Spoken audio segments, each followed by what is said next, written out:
Shalom Bapak Ibu kasih oleh Tuhan Yesus Kristus, shalom. Damai di hati, senang sekali setelah setahun lebih ya saya menggembalakan satu jemaat kecil di rumah. Hari ini saya boleh bersama-sama dengan Bapak Ibu dan boleh kembali lagi naik di mimbar begitu ya. Setelah semalam saya susah tidur gitu ya, aduh sudah setahun lebih gak naik mimbar, ini rasanya dak-dikduk duer gitu ya. Tapi kemudian temanya jadilah kehendakmu. Sudah persiapan, sudah berdoa, sudah menggumuli kehendak Tuhan yang jadi. Langsung tidur saudara. Dan pagi ini kita boleh bersama-sama kembali merenungkan firman Tuhan. Ayatnya sangat indah, Matius 26 ayat 36 sampai 46. Berurutan ya, 2, 3, 4, belakangnya 6, 6, 6. Ya. Matius 26 ayat 36 sampai 46 di Taman Getsemani. Ayat yang ke-36, maka sampailah Yesus bersama-sama murid-muridnya ke suatu tempat yang bernama Getsemani. Lalu ia berkata kepada murid-muridnya, duduklah di sini sementara aku pergi ke sana untuk berdoa. Dan ia membawa Petrus dan kedua anak Zebedeus sertanya. Maka mulailah ia merasa sedih dan gentar. Lalu katanya kepada mereka, hatiku sangat sedih, seperti mau mati rasanya. Tinggallah di sini dan berjaga-jagalah dengan aku. Maka ia maju sedikit lalu sujud dan berdoa katanya, ya Bapakku, jikalau sekiranya mungkin biarlah cawan ini lalu daripadaku.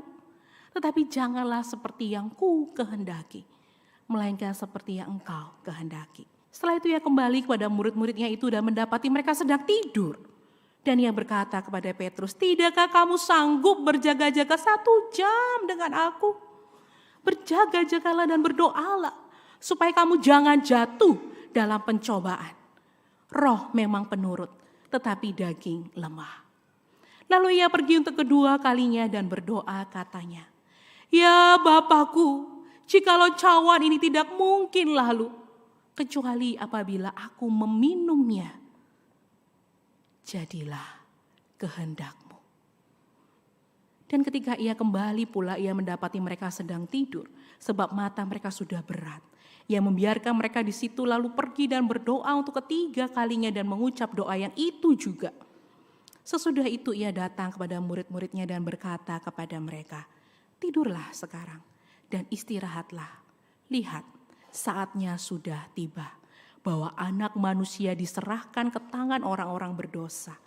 Bangunlah, marilah kita pergi. Dia yang menyerahkan aku sudah dekat. Saudaraku, berbicara tentang kehendak ya. Saya yakin kita semua bahkan sejak anak kecil pun punya kehendak ya. Nah ini anak saya ya, ketika kami bermain di rumah ada kalanya dia sweet, dia tidur di sebelah pipi saya, dia usap-usap rambut saya. Ada kalanya dia brutal, wah sebelah kanannya ya, saya ditimpa, perut saya dipukul, aduh segala rupa dia mau lakukan. Dia punya sebuah kehendak, kadang bisa senang, kadang bisa ya sesukanya dia gitu ya. Dan ini, apa yang dia lakukan? Dia sudah tahu konsep no. Saya bilang kalau no tidak, no, no, no. Tetapi apa yang dia kerjakan? No, Dia no. tahu, Gimana? enggak. Iya, no. Tapi apa yang dia lakukan? No, Dia tetap menjilat pita untuk penengah buku. No, Mary. No, Mary. Antara mau marah tapi lucu gitu ya anak ini. Saudara kita tahu, bahkan saya mengajarkan anak saya konsep tidak. Artinya kalau tidak ya dihindari, jangan dilakukan, betul kan? Sesimpel adalah ya udah kamu pergi nak. Itu pita pembatas buku, bukan makanan. Bahkan bukan sesuatu yang enak di lidah kamu. Tapi namanya anak-anak penasaran. Dia niruin saya, no begitu ya. Tapi tetap pergi kepada pita itu dan dia jilat-jilat lagi. Saudara, satu sisi pengen gemes gitu ya. Tapi satu sisi juga anak ini juga lucu, dia juga belum mengerti. Dia akan terus berproses. Saudara, sejak kecil kita adalah manusia ciptaan Tuhan yang diperlengkapi dengan kehendak. Itulah bedanya kita dengan ciptaan yang lain. Mereka tidak punya kehendak, mereka tidak punya keinginan. kita punya kehendak. Tetapi apa yang membedakan orang percaya dengan orang yang belum mengenal Tuhan? Bedanya adalah apakah kehendak kita mengikuti kehendak kemauan kita sendiri yang kalau agama lain kan mengatakan kalau masih bayi itu sama seperti kertas putih, belum ternoda kalau kita tidak meyakini itu. Sejak dalam kandungan ibu kita sudah mengandung apa? Dosa turunan. Dan bahkan sejak kecil pun kita sudah terdistorsi, ternodai dengan dosa. Lalu pertanyaannya, kehendak mana yang kita lakukan selama ini? Kehendak saya pribadi yang telah terdistorsi dengan dosa, atau kehendak saya yang berhasil ditundukkan oleh kehendak Bapa di surga? Saudara, tidak mudah. Mari kita hari ini bersama-sama belajar dari seorang anak Tuhan. Dia sendiri juga Allah 100%, tetapi jangan lupa dia juga adalah manusia 100%. Kita hari ini merenungkan tentang doa di Getsemani, di mana Yesus pada ayat yang ke-30, 37 dan 38 mengatakan, Yesus merasa sedih dan takut. Alkitab mengatakan gentar, bahkan bukan gentar tapi takut yang sangat mendalam seperti lagu tadi dikatakan sangat baik. Penggambaran doa di Getsemani begitu peluh seperti darah, begitu takut, begitu sedih. Bayangkan seorang Yesus biasanya dia berdoa subuh-subuh pergi sendiri. Di malam itu dia cari siapa? Teman-temannya. Dia membutuhkan murid-murid untuk bersama-sama dengan dia berdoa bersama. Bukan berarti Yesus tidak mampu. Ingat, dia 100% Allah. Tapi kita tidak boleh melupakan 100% manusia yang bisa merasa sedih, merasa takut, merasa ditinggalkan. Saudara, banyak gambar-gambar ilustrasi Yesus berdoa di Getsemani itu dengan bagus gitu ya, batunya proper, cara duduknya Yesus juga proper gitu ya. Tapi saya lebih suka dengan 3 ilustrasi ini yang benar-benar menunjukkan di situ Yesus takut. Yesus benar-benar gemetar.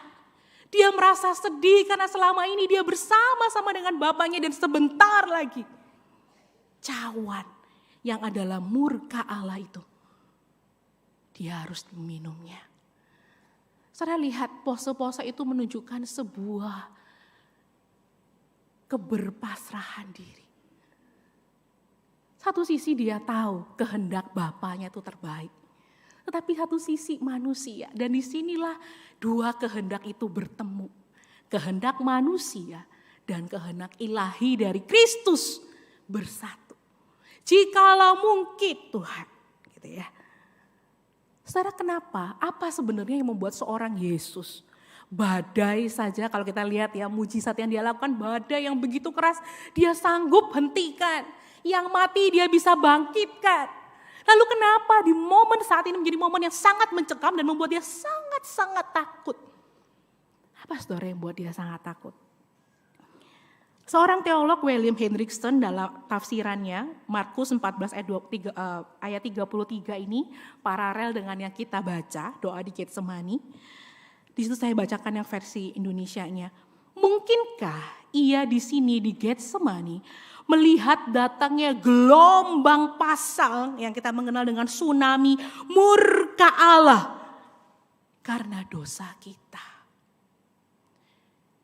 Yesus memposisikan di malam itu seperti ada gelombang murka Allah yang akan menghantam dia dan dia hanya menghadapinya seorang diri. Sebuah ketakutan, sebuah kengerian, sebuah kesedihan yang amat mendalam. Yesus bisa takut melihat murka Allah itu menunjukkan secara jelas betapa hebat dan mengerikan murka Allah atas dosa kita. Saudara, hari ini engkau mengaku beragama Kristen tetapi masih mencintai dosa, masih menikmati dosa. Engkau anggap ini dosa kecil, enggak apa-apa. Melakukan ini gak apa-apa. Tuhan masih sayang sampai sekarang, Tuhan belum hukum sampai sekarang. Saudara ingat, jangan pernah bermain-main dengan dosa. Mungkin dia hari ini tidak langsung menghukum engkau jadi sakit atau terkena apa, tidak. Tapi saudara, mari kita melihat apa yang telah Yesus alami. Keterpisahannya dengan Bapa membuat dia merasa takut dan sendiri. Betapa mengerikan murka Allah atas dosa kita. Jika hari ini engkau masih menikmati dosa-dosa itu, bertobatlah. Saudara, engkau mengingat betapa Yesus ada dan dia rela menyatakan dirinya untuk menebus dosa kita, dan jangan sekali-kali menikmati anugerah yang murahan. Mari kita menyelidiki dalam hati kita. Doa di Taman Getsemani. Seorang pribadi, Yesus dia adalah Allah yang kuat, tapi di saat yang sama dia begitu takut dan sedih. Melihat betapa kengerian murka Allah akan ditimpakan bagi dia. Tidakkah kita hari ini berkata, Tuhan, salah satu murka itu adalah dosa saya. Ampuni saya Tuhan. Saya mau coba berhenti tapi saya sulit Tuhan. Gak apa-apa. Terus berserah. Dan terus mengakui ketidakberdayaan kita. Dan meminta Tuhan terus menolong kita dipulihkan. Saudara, dalam minggu-minggu Prapaskah ini semoga kita semakin menyadari kasih Allah itu begitu besar. Semakin saya punya anak, saya semakin menyadari saya itu gak bisa pisah sama anak saya gitu ya. Hari ini papanya yang jaga. Tapi saya sudah kepikiran, dia ngapain ini ya? Dia jatuh apa enggak, dia lagi suka merangkak, kadang suka kejedot, kadang suka bergelinding dan lain sebagainya. Saudara, saya tidak bisa membayangkan Allah Bapa pun mengasihi Yesus sebagai anak tunggalnya. Tapi di malam itu dia harus merelakan anak yang dia kasih untuk boleh menghapus dosa umat dunia. Saudara, anak saya aja kalau nangis saya pengen cepat-cepat angkat. Kenapa Meryl? Kenapa kamu nangis? Mana yang sakit? Saya tidak bisa membayangkan kondisi keterpisahan itu. Adalah kondisi yang sangat tidak nyaman dan sangat mencekam. Saudara, di tengah-tengah kondisi yang sangat mencekam itu, Yesus tahu bahwa untuk tujuan itu dia datang ke dunia. Matius 26 ayat 39. Saya minta kaum bapak boleh membacanya bersama-sama dengan saya, kaum pria. 1, 2, 3. Maka ia maju sedikit, lalu sujud dan berdoa katanya, Ya Bapakku, jikalau sekiranya mungkin, biarlah cawan ini lalu daripadaku. Tetapi janganlah seperti yang ku kehendaki, melainkan seperti yang kau kehendaki. Berikutnya ayat yang 42, saya minta ibu, wanita kaum ibu bersama dengan saya, 1, 2, 3. Lalu ia pergi untuk kedua kalinya dan berdoa. Katanya, Ya Bapakku, jikalau cawan ini tidak mungkin lalu, kecuali apabila aku meminumnya, jadilah kehendakmu. Ini baru 2 kali. Tapi ayat berikutnya mengatakan dia masih pergi lagi sampai doa yang ketiga. Dan dia mengatakan doa yang sama diulang-ulang. Artinya ada sebuah kerinduan, tetapi ada juga sebuah keberpasrahan, sebuah ketundukan. Oke, aku maunya lewat ya Tuhan, tapi kalau boleh, bukan kehendakku, tapi kehendakmu. Saudara, tidak mudah. Sisi 100% manusia Kristus, dia pun bergumul dalam taman. Bagaimana dengan kita hari ini? Ketika kita kembali flashback melihat bagaimana Yesus mengajar murid-muridnya. Bukankah di dalam doa Bapa kami, dia mengatakan demikian, datanglah kerajaanmu, jadilah kehendakmu di bumi seperti di surga. Saudara, ketika Yesus mengajarkan kepada murid-muridnya doalah seperti ini, dia juga mendoakan doa yang sama. Kita boleh meminta apapun kepada Tuhan, Tuhan pasti mendengar. 24 jam non-stop dia pasti akan mendengar seruan hati kita. Tapi jangan lupa, mari kita mengakhiri doa kita dan permintaan kita. Jadilah kehendakmu. Saudara, kita menyadari bahwa kita itu seringkali mengatur Kita pikir diri kita yang paling benar, kita pikir diri kita paling tahu yang terbaik untuk diri kita. Kita lupa ada Sang Pencipta. Dia lebih tahu mana yang lebih sempurna, mana yang lebih baik, mana yang lebih cocok untuk kita, anak-anaknya. Bahkan dalam Yohanes 4 ayat 34 pun mengatakan, kata Yesus kepada mereka, makananku. Makanan itu sehari 3 kali ya. Artinya sebuah kebutuhan yang terus menerus dilakukan. Yesus mengatakan makananku ialah melakukan kehendak Dia yang mengutus aku dan menyelesaikan pekerjaannya. Saudara, bahkan Yesus menggunakan ilustrasi sebuah makanan yang kita bisa makan bisa sehari 3 kali, yang cewek-cewek tambah cemilan 2 kali gitu ya. Bisa 5 kali makan. Tapi Yesus mengatakan makananku bukan babi tore, babi panggang dan lain sebagainya. Tapi Dia mengatakan melakukan kehendak Dia yang mengutus aku. Artinya apa saudara? Setiap jam, setiap detik ketika kita melakukan sesuatu. Kira-kira Tuhan suka tidak ya? Kira-kira Tuhan dimuliakan tidak ya? Kalau saya melakukan ini, nama Tuhan dimuliakan gak ya? Atau saya jadi batu sandungan? Saudara, tidak mudah taat kepada kehendak Bapa. Sangat tidak mudah. Kami pun hamba Tuhan terus bergumul. Tetapi tidak mudah bukan berarti tidak mungkin. Boleh kita bilang sebelah kanan sebelah kiri kita, tidak mudah bukan berarti tidak mungkin. Boleh bilang? Tidak mudah bukan berarti tidak mungkin. Ketika Allah mengajarkan kita dan Dia sendiri menghidupi firman itu berarti mungkin engkau dan saya mungkin untuk melakukan kehendak-Nya. Walaupun jatuh bangun, kami pun hamba Tuhan juga jatuh bangun. Saudara, saya pun sebagai hamba Tuhan, 2 tahun yang lalu saya pernah mengalami pergumulan yang cukup membuat saya frustasi gitu ya. Sekarang bisa menceritakan dengan tenang dan santai karena saya sudah melewati 2 tahun yang lalu. Gak ada angin, gak ada hujan, di dalam pelayanan bahkan di rumah Tuhan, saya kepleset dan saya jatuh, tangan saya patah. Saya bilang sama Tuhan, Tuhan, saya lagi di rumah-Mu, saya lagi pelayanan. Bahkan ketika tangan saya patah, itu jadwal saya berkhotbah. Saya masih dengan tangan yang mati rasa sebelah, saya tetap berkhotbah. Saya menahan rasa sakit itu karena saya tidak tahu itu patah tangan atau keplecok atau apa. Tapi saat itu saya harus khotbah. Saya berkhotbah dengan menahan sakit. Dan saya berdoa, Tuhan, saya melayani Engkau. Saya jatuh bukan karena saya pesiar pergi kemana-mana Tuhan. Saya ada di dalam rumah-Mu. Kenapa Engkau tidak menjagai aku? Kenapa tanganku ini bisa patah? Akhirnya dokter bilang, oke, ini harus operasi karena usia 35 tahun ke atas. Tidak seperti anak-anak yang kalau digips akan cepat tumbuhnya. Kalaupun kamu akan digips 1 bulan, tapi kalau tidak tumbuh, tidak menyambung tulangnya, tetap harus dioperasi. Akhirnya saya menyerah, oke dokter, saya akan operasi. Karena itu jalan yang paling cepat sehingga saya bisa kembali untuk melayani lagi. Operasi yang pertama lancar, tidak ada masalah. Tapi 3 bulan kemudian saya pegang tangan saya, kok ada yang menonjol. Wah, ada yang gak beres ini. Ketika saya foto lagi ternyata pennya itu menceng.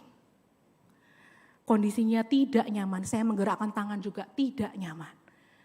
Dokter mengatakan oke, kita harus operasi yang kedua.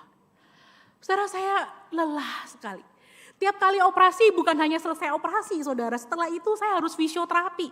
Karena kalau tidak fisioterapi maka tangan ini akan menjadi kaku dan menjadi kecil juga. Menggunakan BPJS di Indonesia ini semuanya harus ngantri. Saya pulang dari kantor gereja, setelah selesai mengantor, saya mengantri. Saya pergi siang, saya baru selesai sore, itu sudah capek sekali, malamnya harus pelayanan di rayon. Itu sangat membuat saya frustasi. Setelah operasi yang kedua, sambil saya menunggu antrian, saya melihat ibu-ibu yang keluar membawa bayi yang masih merah. Karena memang rumah sakit itu tempat juga spesialis ibu dan anak.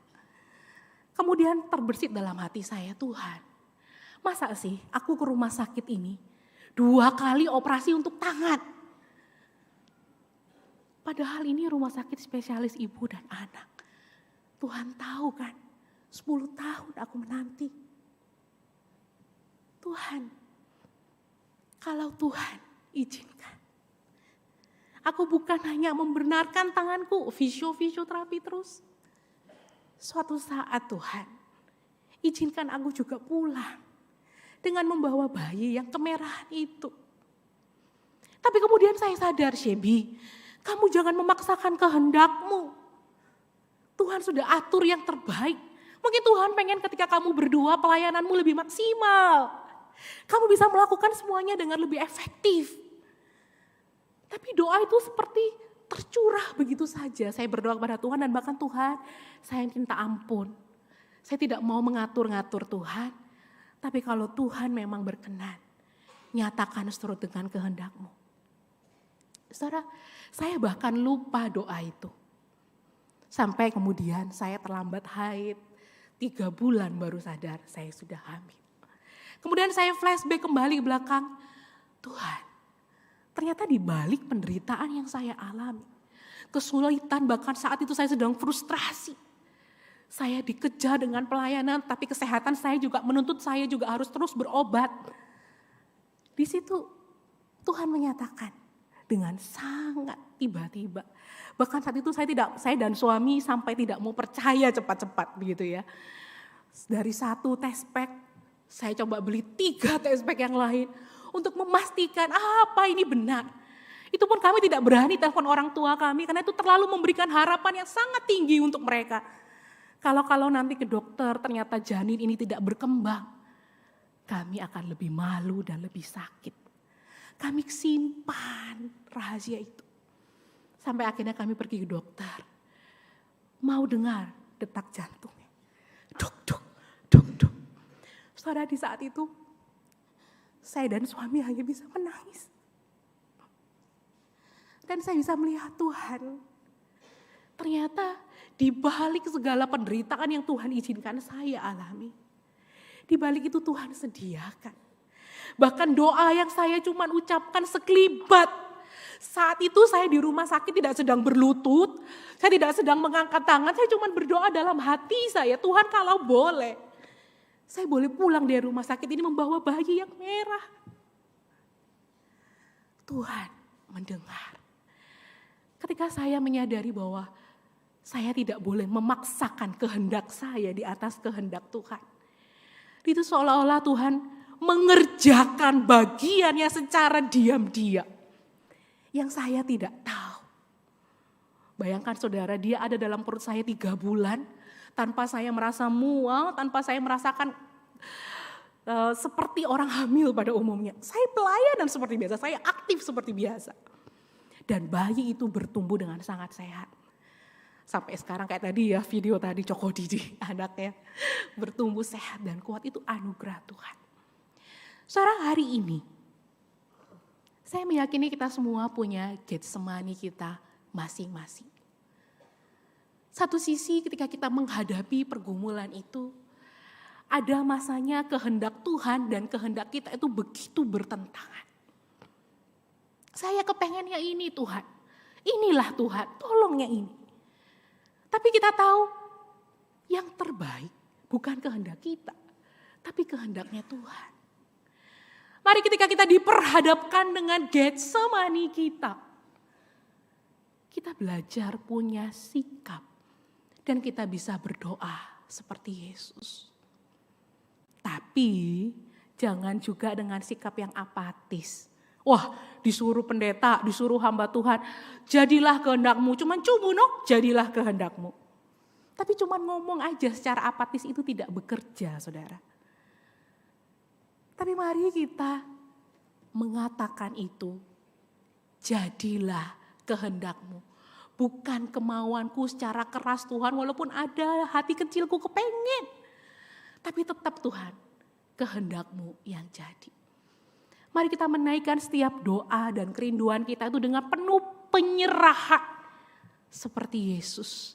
Dia penuh dengan penyerahan dan dia penuh dengan percaya bahwa kehendak Bapaknya yang terbaik buat dia. Sehingga apa yang dialami oleh Yesus?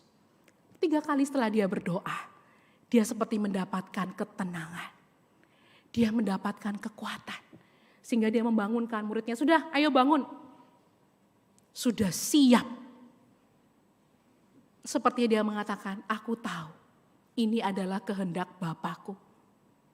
Aku siap menghadapinya sekarang. Dan ketika itu juga Yudas datang dengan panglima-panglima tentara. Murid-murid seperti orang kaget, kenapa ini? Loh Yudas ngapain dia mencium? Kemudian terjadi pemotongan telinga dan lain sebagainya. Itu aksi karena murid-murid tidak mau berdoa. Tidak ada kekuatan. Tapi ketika Yesus di tengah-tengah sisi manusiawinya yang merasa takut dan gentar. Dia berdoa, dia mendapatkan kekuatan dan bahkan dia diam. Nanti kita kalau belajar lebih lanjut dalam kisah Jumat Agung, Paskah. Dia dibawa kemanapun, dia tidak membela dirinya. Dia siap, dia diam. Tidak ada perlawanan. Dia menjalani cawan pahit itu dengan kekuatan dan ketenangan. Suatu hal yang indah, saudara.